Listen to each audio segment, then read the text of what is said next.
Muito bem, vamos então seguir com esse assunto, Abílio Branco. O que é que você tem para nos contar, hein, sobre essa tal de soberania digital, né? Dados seguros na internet. Que assunto, né? Dá pano para manga, para colarinho, bastante. né? Então, vamos lá, é com você. É só passar aqui. Primeiro, boa tarde novamente. Se já não, normalmente a gente vem fazer uma apresentação, já fica nervoso, mas hoje, pela primeira vez, minha filha, que não faz tecnologia, faz medicina, veio aqui para me assistir, a gente fica mais nervoso ainda, mas vamos lá. É só passar aqui isso. Primeiro, falar um pouquinho para vocês da Thales, né? Eu sou responsável pela área de proteção de dados da Thales para o Brasil e para o sul da América Latina. E a Thales está presente na vida das pessoas mais do que as pessoas imaginam, né? A gente tem 80% do controle do espaço aéreo do Brasil, eles são feitos por radares da Thales. A gente tem uma linha toda de segurança digital que faz a impressão dos cartões de crédito. Provavelmente, se vocês têm um cartão e olharem lá atrás, um deles aí, quem tem mais de um, vai ter o nome da Thales. E a gente também atua na área de chip de celular, enfim. Mas eu vou falar especificamente aqui da parte de segurança digital, falar um pouquinho do que a gente conversou já aqui, da liderança da Thales em relação a isso, e como a cibersegurança vem se convertendo em segurança digital. Por quê? A cibersegurança a gente cada vez mais delega para os provedores de serviço, né? Eles vão proteger o perímetro, eles vão colocar CASB e etc. E aí você começa a ficar na ponta com a segurança digital, que é garantir o acesso somente para as pessoas autorizadas, proteger dados. Hoje aconteceu um fato bem com um amigo nosso, que eu vou citar aqui. Enfim, ele estava com uma situação particular e ligaram para ele da onde ele estava tendo ali o tratamento, e falaram exatamente o que ele precisava ouvir para quase cair num golpe. Foi hoje isso. Então, conheciam os dados dele e usaram uma situação de doença. Falou, realmente é assim, e eu achei que foi um golpe. Então, por que eu estou falando isso? Se a gente não protege a informação, a gente pode causar um dano vital, um dano bem crítico. E aqui eu queria agradecer a VNX, que é o nosso parceiro, que está dividindo aqui com a gente a possibilidade de participarmos do evento. Aqui tem um resumo, a gente tá em conjunto ali no stand. Eu não vou falar de tecnologia, a gente conversa um pouco de tecnologia depois, para quem se interessar. Eu vou falar de caso de uso, como a gente ajuda VNX e Thales a melhorar a segurança dos dados nos casos de uso que a gente vai conversar um pouquinho aqui. Importante a gente trazer números de mercado. A apresentação anterior da Future mostrou que 6 principais economias, principais empresas, elas trabalham com dados. E aqui eu trago um dado, mostrou que seria uma economia maior do que a do Japão, mas aqui eu vou mostrar um pouquinho do que é o dado roubado, né? O dado que um ransomware leva embora. Se a gente fosse comparar o crime cibernético, uma economia mundial, seria a 3ª maior economia do mundo, e pelos dados que a gente vê, vai atingir 43 trilhões em 2024, talvez mude até de patamar. Por que a gente está falando isso? A gente tem que proteger aquilo que realmente gera mais interesse, né? Hoje, a gente fala muito de vários ataques, mas o que está recorrente e que a gente vê causando muito dano é o ransomware. Tá? E como eu falei aqui, por que não pensarmos no ransomware do bem? Eu vou criptografar, vou proteger meu dado antes que o ransomware entre e leve os meus dados. Tá? A gente vai falar um pouquinho aqui de caso de uso. A gente fala muito de Zero Trust, mas não há Zero Trust se a gente não protege os dados. Se a gente só está colocando proteção de perímetro, se a gente só está levando para o conceito SaaS, né? Security Access, Security Broker, mas não está protegendo o dado, a gente não está fazendo Zero Trust. Então, aqui embaixo, a gente tem que proteger endpoint, identidade, criptografia, rede. Se a gente não estiver montando a cadeia, a gente não está criando um conceito de Zero Trust, que é o que vai permitir que a gente use as informações com o menor risco possível. Tá? Um outro ponto é a segregação da função. A gente falou muito e fala da segregação de função infraestrutura não acessa a segurança e a segurança não acessa a infraestrutura, mas agora, naquele famoso tripé da segurança da informação, pessoas, processo, tecnologia, o dado ganhou um papel que está ganhando um protagonismo ali, que ele está pulando da tecnologia e está ganhando uma vida própria. Então, eu colocaria que seria pessoas, processo, tecnologia e o dado. Então, se a gente não garante que quem está administrando os sistemas consiga administrar os sistemas sem ter acesso à informação em texto claro, a gente está colocando em risco o próprio administrador, porque se ele tiver a credencial dele vazada, roubada, ele vai ter acesso a dados sensíveis da empresa. Então, aqui a gente mostra que é importante que a gente segregue a função. Quem administra não acessa os dados, ele vai ver um dado cifrado. Então, se o dado vazar através da credencial dele, vazou um dado cifrado que não vai ter importância. A gente está falando muito de proteção contra ransomware, mas o ransomware, basicamente, ele vai lá, monitora os dados, criptografa os dados e impede o acesso. Tá? Então, se a gente cria um controle de acesso que nem o administrador consegue mudar e a gente criptografa o dado antes do ransomware, quando o ransomware for criptografar o dado está seguro. Então, aqui, eu estou falando de você trazer a proteção para o dado também, não somente para o meio com o qual você acessa o dado. É importante você proteger o meio de acesso ao dado. Eu não estou aqui dizendo que é proteção multicamada, igual na nossa casa. Se eu tenho um dado mais importante, eu vou colocar num cofre, porque se alguém barrar a segurança para acessar o meu prédio, acessar a minha casa, aquele dado ali tem uma nova camada de proteção. A criptografia, a gestão da chave é como se fosse o cofre físico, só que ele é um cofre digital. A gente cria um controle de acesso baseado num cofre digital.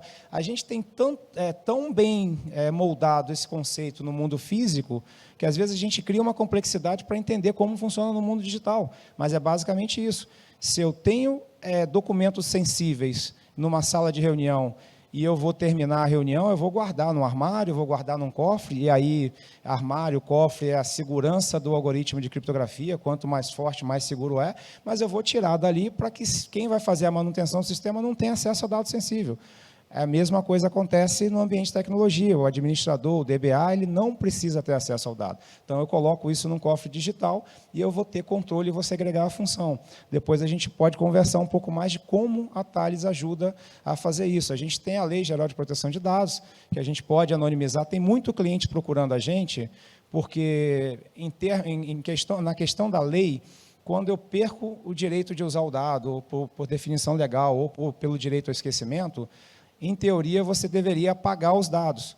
Mas a lei diz que se aquele dado for anonimizado no conceito pleno, de não poder ser revertido com técnicas razoáveis, você pode manter aquele dado. Então, ao invés de você apagar o dado, porque eu não posso apagar só o CPF do Abílio, eu vou apagar o registro inteiro. Então, às vezes, eu vou perder dados históricos. O que o Abílio mais gostou nos últimos anos? O que ele mais consumiu? Eu não preciso identificar o Abílio para ter essas informações. A gente falou aqui de IA, eu posso utilizar essas informações sem identificar o usuário. Então, tem muita gente procurando a Thales, porque a gente consegue anonimizar essas colunas no conceito pleno, porque eu posso não armazenar a chave de criptografia.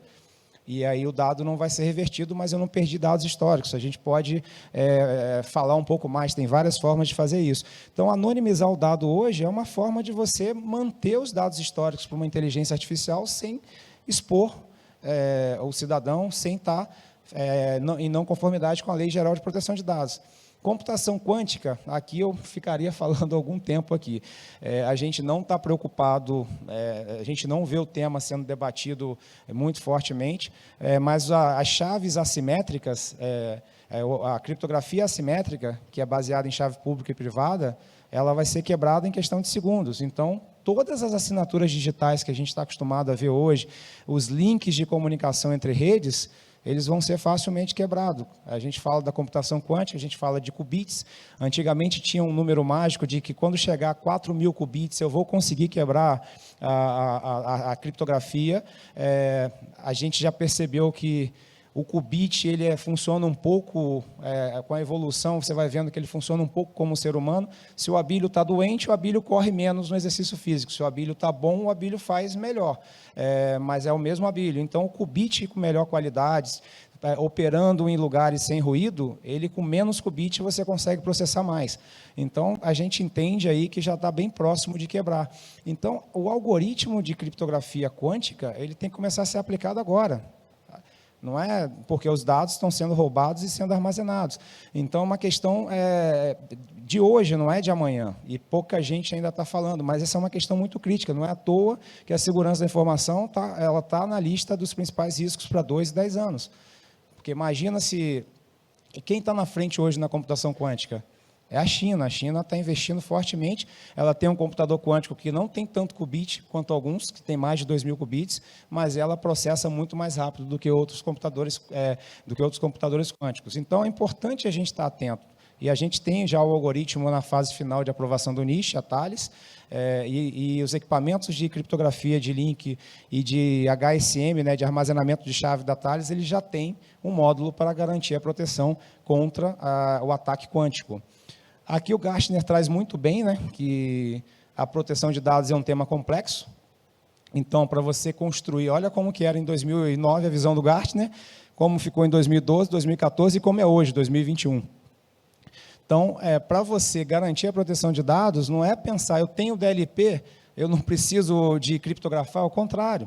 Você tem um DLP para monitorar regras de negócio para quem deveria ter acesso ao dado, e não para quem não deveria. E hoje a gente acaba usando o DLP para monitorar o administrador. Na verdade, você tira o acesso do administrador, e aí você vai botar o DLP para monitorar a regra de negócio. Será que quem autorizei está usando corretamente? Não vai ter falso positivo. Então, é um conjunto de soluções que vai ajudar a garantir a proteção dos dados. E aqui, não sei se vocês acompanharam, a Thales anunciou a compra da Imperva para aumentar o espectro aqui de proteção das informações. A compra ainda está sendo validada e aprovada. A gente espera que tudo saia bem, a gente comece a integração no início do próximo ano, mas olhando essa questão aqui do Gartner de você ter, no máximo, 3 fabricantes para te ajudar a garantir a proteção de dados como um todo, para que você consiga fazer gestão disso, né? Porque não adianta você ter o melhor de cada tecnologia e não conseguir gestionar a chave de criptografia, perder a chave, deixar a chave com acesso indevido. Então, é importante você olhar a plataforma que vai te dar a gestão da segurança nos diversos ambientes de forma centralizada. E a gente vai ver depois, eu não vou falar da tecnologia, mas vocês vão ver que a gente consegue fazer isso. Um pouquinho, a gente tem pouco tempo, né, mas o que é a soberania digital? É a capacidade do país de ter controle sobre a sua informação, sobre a informação digital. E dentro da soberania digital, a gente tem 3 componentes: soberania de software, soberania da operação e soberania do dado. A soberania do software é você ter controle do software, da operação é você garantir que quem está operacionando serviço ele está sujeito à lei brasileira e não à lei de outro país, e a do dado é você garantir que não importa onde seu dado esteja, você tem controle total sobre ele. Como que a gente garante a soberania dos dados? Aqui tem o dado que eu falei, né, que 92% dos dados da Europa estão armazenados em serviços americanos. Isso é um risco sério. Então, tem várias ações para mitigar isso, mas uma ação que ela é bem simples de fazer e que a gente tem visto os clientes buscando é seguir esse conceito de delegar a cibersegurança para o provedor de cloud, delegar a expansão, a redução, enfim, a infraestrutura, mas não delegar a responsabilidade dos dados. E como que a gente faz isso? A gente faz isso com o controle da chave de criptografia.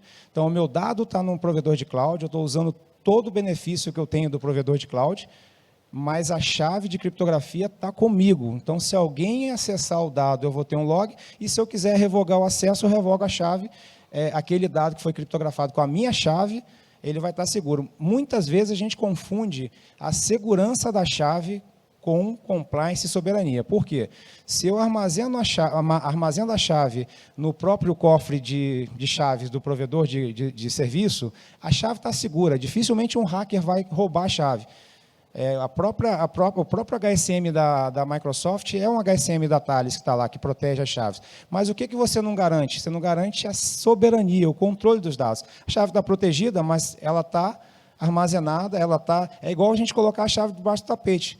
O próprio onde eu armazeno o dado, ele tem acesso à chave. Então, se alguém estiver acessando o seu dado, pode estar apagando os logs, não é seu controle, é do próprio provedor de serviço. Você não sabe se está acessando, se desligou o log. Se você traz a chave para o seu país, para você gerir localmente, não. A chave é sua, você criou, você armazenou lá, seus dados foram cifrados com a sua chave de criptografia e não tem chave do provedor de serviço que vai dar acesso aos dados. Aí você começa de uma forma muito simples, sem mudar nada do que você usa no provedor de cloud, só mudando a gestão da chave, a ter controle dos seus dados. Às vezes você pensa, pô, tenho que criar um data center no Brasil, tenho que fazer uma coisa muito mais complexa, mas a gestão da chave ajuda a te dar a soberania dos dados. Então, muitos países da Europa estão adotando essa questão de você ter a gestão da chave, ter controle de quando acessam seus dados e poder revogar o acesso aos dados. Então, aqui a gente tem uma visão geral do panorama, né? Ali, os 10 principais riscos mundiais, como eu falei, está a cibersegurança, ransomware, 5G. Né? O 5G vai permitir a gente compartilhar mais e mais informações. A gente vai ter um monte de dispositivo IoT conectado, porque vai ter largura de banda, vai ter disponibilidade. E aí? A gente vai autenticar esses dispositivos, vai armazenar o certificado aonde? No HSM, que não está protegido contra um ataque quântico, ou já vamos começar a fazer a proteção e ativar o algoritmo que vai proteger contra a computação, contra o ataque quântico. A gente pensa que está longe, como eu falei, mas não está longe, está bem próximo. A gente já tem conversado com clientes que estão bem preocupados e a gente já começou algumas ações nesse sentido. Tá, basicamente, para a gente terminar, porque já veio ali dizendo que faltava 5 minutos, tem uns 10, imaginei, já tem uns 10 que faltava 5, veio a plaquinha do fim. Então, eu imagino que vocês devem estar pensando, poxa, mas eu tenho vários ambientes, eu tenho servidor de arquivo, eu tenho cloud Microsoft, a AWS, tenho cloud Oracle, enfim, eu tenho várias fontes onde eu armazeno o meu dado. Como que eu vou fazer a proteção desses dados? Isso não vai ficar caro, eu vou ter gestão disso?